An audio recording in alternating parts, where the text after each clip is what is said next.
masalada in loo istaago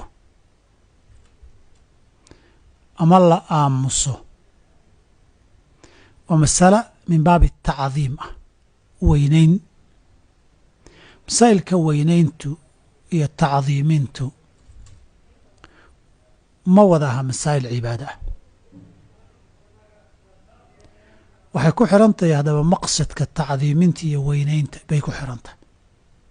way dhici kartaa in weynayntaa la weynaynayo min jinsi alcaadaad iyo dadka wixii la fiican markii qof intuu yimaado akhyaara oo la qadarinayo loo istaago, isagu inuu jeclaysto uma bannaana, laakiin waa loo istaagi karaa si loo soo dhoweeyo.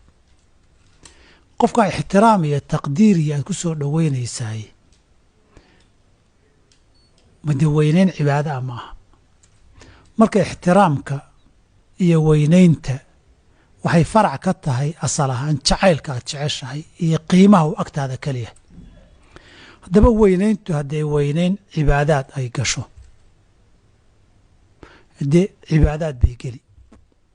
hadday weynaynaan cibaadaad ahayn oo mararka qaarkood calaamaad walaa walbaraa kula gashana, haddaba nooca walaa walbaraaga xukunkiisii uu lahaabay qaadan ee khaldan, sidii tii qabaa'ilka iyo qoysaska iyo magaalooyinka iyo kooxaha iyo kaleetay noqon.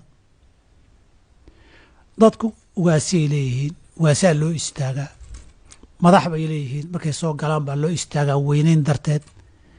asalkuna waa curfi iyo caade iyo qadarin bay ka dhigan tahay, ma aha cibaadaad.